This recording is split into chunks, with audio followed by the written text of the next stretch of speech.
Hello, everyone. My name is Alyssa, and I am one of the student ambassadors here at Otonabee College. On this week's episode of Tea Time with Trent Faculty, we are going to be interviewing Dr. Joel Cahn today. Would you like to just introduce yourself quickly? Sure. Hello, everybody. My name is Dr. Joel Cahn. I am assistant professor teaching stream here in the Department of Forensic Science at Trent University. And I teach a variety of courses in the undergraduate and graduate level. And I look forward to talking more about programs, my background, whatever people are interested in. So how long have you been teaching here at Trent University? I've been here since 2018. I want to say that's the year that seems to jump in mind. So we'll go with that. 2018, I think I started August 15th, 2018. How long have you been teaching in general? Oh, I've been teaching for a long time. I've been a TA since I was a master's student in 2007. I taught my first course as the instructor when I started my PhD in 2009. So first year of my PhD, I think I taught a 250 student course at UTM. That was intense. And I completely revamped it based on things that we can get into. But yeah, I've been teaching courses since 2009. Oh my goodness, you've been teaching for a long time, a lot of experience. Yeah, teaching for a long time. I always think that I won't see new things. I always see new things, different experiences. I've tried using technology in the classroom. We've done online, we've done in person. We've done a variety of different formats and things that that work and things that work and things that are not so successful. You know what? That just shows your commitment to being a lifelong learner, and that's amazing. So since you've been here since 2018, what do you enjoy most about Trent University? I like that it's a good size. I think it's a good size for a combination of resources and people and expertise while still allowing for person to person and not just a giant glut of sometimes when you get larger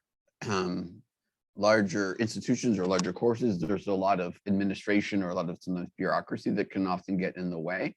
And I think it's a good balance and just friendly, devoted people and a relationship with the community that I think is also very strong, that both the university and the Peterborough community value the role of each other, which I think is important.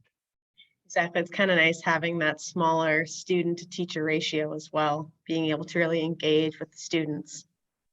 Definitely. So what is one tip you would give to first-year students coming to Trent University? One tip that I would give students, one tip, I would say, I have several tips.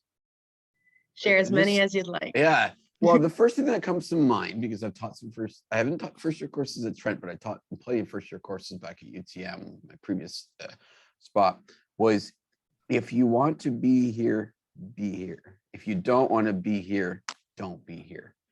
Ultimately, it's your education, it's your time, it's your investment, it's your future. Do what you want, not what you think that you should do. And this is speaking from somebody who, for a large part of my early adulthood, did things because I thought they were what I was supposed to do. And not knowing, I supplanted other people's thoughts for my own because I was unsure. So I think if you want to be here, be here. And I think that is number one. And number two, I think that there's no straight shot.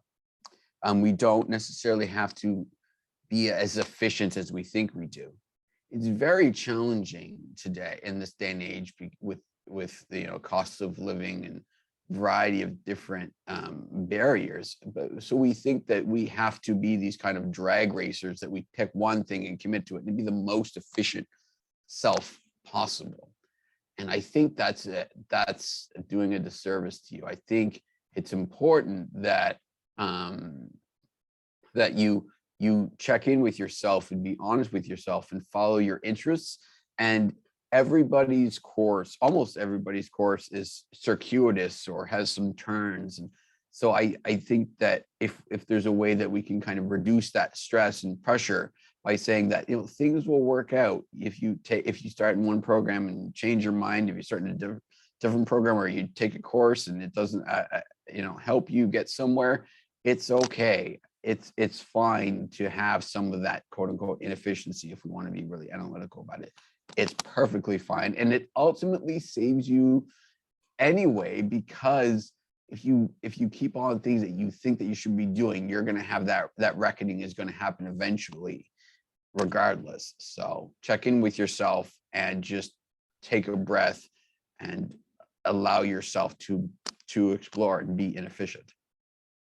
Yeah, it's pretty much just like change isn't always a bad thing. It's kind of embrace the change as you go through experience. Follow opportunities. I think those are the most important. There's a common saying that, if you love what you do, you'll never work a day in your life. I want to find whoever said that and punch them in the throat, because I think that's a bit misleading. I think that we all have things that we love and we want to love what we do, but there are certain aspects of everybody's job that they do not like. And also sets a tremendous amount of pressure on people who don't necessarily know whatever field that they want to go to. Oh, I don't love this, or this is not for me. Oh, I don't love this, or this is not for me. That there are elements of your job that you don't like, but you want the majority of your field or your job or whatever to be enjoyable, but there's going to be elements that are not. So follow some opportunities and kind of use that as a guiding principle, instead of this desperate need to be in love with what you do. Just find what makes you happy. Well, that was amazing. Thank you. How would you want your past students or your current students to describe you? Oh, that's a good question. How would I want them to describe me? I really would want them to know that, or to view me as approachable, because so many, I've taught big classes with like little teaching support, and I've taught small classes with a lot of teaching support, and I've taught a variety of different situations, and so many fires can be put out before they even start with just communication and approachability. I would like students to know that I was approachable, and I would like students to think that I was fair. And I think in addition to that, I like students to see me as a person. I'm a human. I wear it, I just wear it proudly. I don't take myself seriously. I take what I do seriously, but it's a fine line. But I think I would hope that my students see me as a person, because I think that's helpful for relationships and for empathy and for compassion, that they see where I'm coming from. I see where they're coming from. I view them as people and not quote unquote just students or numbers or the first years of this year or what have you. So I think, that I'm approachable, that I'm fair, and that view me as a person, because if I can make you see me as a person, then you're more likely to connect. And I think that's important. So students, what you're hearing is talk to Dr. Cahn and develop connections, because that's going to be your key to success here at Trent. Well, I think too is like, I don't always give a response that is what students want to hear, but I will always listen, or try to listen to what they have to say and acknowledge that I've heard it, and then kind of we can discuss aspects.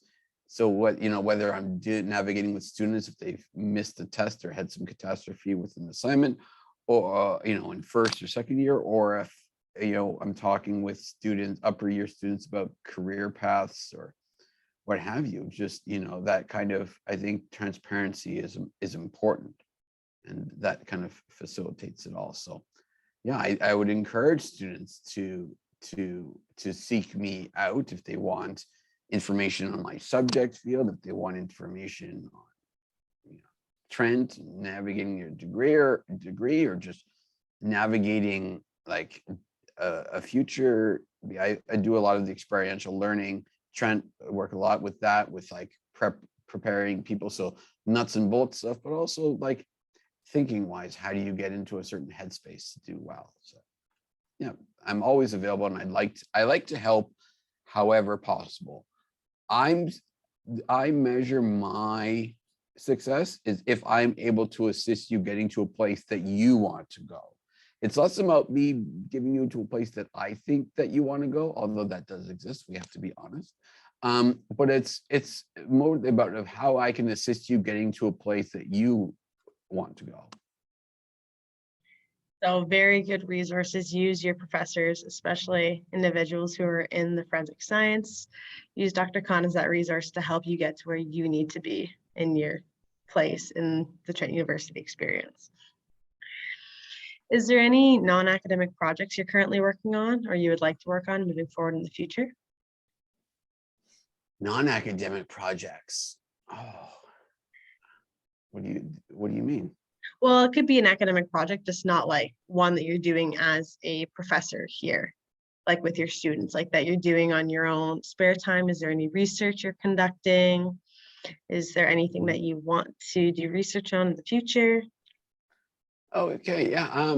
Well, I'm teaching intensive, so I teach 150% of normal research faculty teaching load. So I teach more courses. So my research program is smaller than some of my colleagues, and that's fine. I enjoy teaching, I think, more than research. Although the quest for knowledge is definitely intoxicating in a lot of ways. Finding something out is both anxiety producing and exhilarating in equal measure. So I do my own research on, comparing things that are comparable in a skeletal sense. We have collections of imperfect data, and we want to say something about people or past societies or the effect of the environment on the human skeleton or whatever, but we need to be making suitable comparisons. And I'm big into how we know what we know. So the epistemology, and how even my dissertation was on how we compare things affects the interpretations that we make, which is an obvious statement, but it gets a bit more insidious when you talk about when you have incomplete data sets and things like that. But there's a certain artistry involved as well, like how do you balance this? And then also when I'm not teaching, I consult occasionally with the Ontario Forensic Pathology Service on forensic casework. So that keeps me pretty busy, and is going to probably keep me even busier as the warmer months. So that takes up some time as well. And yeah, so those things keep me busy outside of school, and I'm constantly adding things to my Netflix list that I never watch. That's a project in itself. That list constantly gets bigger. A very busy individual, I see. So throughout your time as a teacher or an undergraduate student, what is the best advice you have ever received? Yeah, number one, let me just say that I try to remember my time as an undergraduate student. I think that sometimes some people, if they get into a teaching role, they automatically almost like dump their experience or forget about it. So I always try to think about my time as an undergraduate student and how I felt with various things, so I try to navigate that and not sound too haughty. Well, like, well, you shouldn't have left it to the last minute to do it. And they're like, no, we've all been there. I was saying to my students, the fourth year students, I was saying to them in my class last night that collectively I'd probably procrastinated on more late assignments than they had as an entire group. So I'm not going to come down too hard because like I was there and I did it all the way through graduate school, even though you tell yourself not to. But the biggest piece of advice I think I received was I think I was in my PhD, year 1 or 2, and I was saying to my PhD advisor at the time, I was saying, maybe I should have got into med school because that was the thing. I did my undergraduate degree in biochemistry at the time. When I did my degree, I thought I was going to go into med school, and then I realized that it's a long story, and I'm happy to get into it, but for the purposes of this answer, I'll just say that I changed my mind and decided not to go to med school. But anyways, we fast forward to the second year of my PhD. I'm asking my advisor about it. I was like, maybe I should have gone.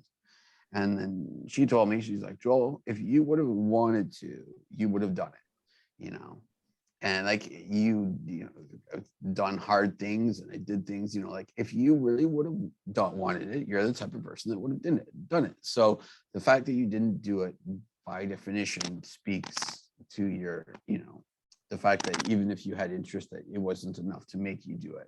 Because, if it's something that you really want to do, you do it. You don't need to like hype yourself up or talk yourself up or inflate yourself up to do it. There's some things you need to do, you need to do that for, let's be honest. But for some big things, if you really have to take a lot of time to convince yourself to do something, then you need to at least check in as if it's something that you really want to do. So that was a good piece of advice. It's very very directing. Like if you would have done it, wanted to do it, you would have done it. And I was like, oh yeah, I guess so. I guess that makes sense. That's actually a really good piece of advice to know, especially for incoming students. Like if you want to be in your program, you don't need to sit there and convince yourself that you want to be there. You'll know. You'll want to see.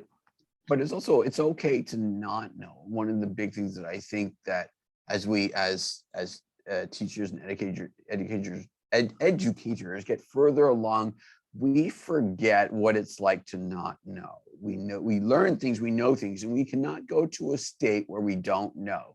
We can go back to a state and it's like, oh, I wish that I could buy this for this amount of money, and I wish I could do that. And these liminal things that we can go back to, periods that we want to go back to and do again. But like it's never, we can't appropriately appreciate sometimes that we are in a spot that we didn't know something, right? And sometimes when we don't know and then we learn, we're like, how did I not know this? Or how did I ever think of these things differently? And that happens again and again throughout your life. So yeah, I think, that you don't have to talk yourself up, but it's also okay to not know. But the main thread through all of those things is constantly check in with yourself, talk with yourself, reflect, at some point, if it's, you take a walk or, you're taking an extra long shower, check in with yourself, see who you are, where you are, and things like that. And I think that kind of honesty is so important. It's a little cheesy. Well, it's a lot cheesy. But check in with yourself and ask yourself, do I want to be here? Do I want to do this? What am I interested in? And I think that will serve you well. Honestly, I think some of the best advice is always going to be the cheesiest advice, but that's what makes it so good. So the final question we just have for you today is, what's one thing you want your students to know about you? Whether they be incoming, current students, what's one thing you want them to know about you? There's one thing I want them to know about me. Wow. Is that I think I try to have their best interests at heart, whether it's listening to them or relying on my experience. It doesn't mean that I will always have their best interests, but that I am trying to assist them in getting to a place that they want to go, or giving them information that could help them. And that I view my role as assisting them getting to a place that they want to get to, or getting knowledge that they want to get to, or getting to a position. So I think, and that sometimes I am not able to do that, or I'm not as efficient at doing that, or I'm not as successful at doing that, but that the attempt is there and it's earnest. And I try to be as transparent and forthright as possible with that. Perfect. Thank you so much for answering all of the questions today. And I just wanted to thank you again for participating in this event and joining us today. You're welcome. Perfect. Thank you so much.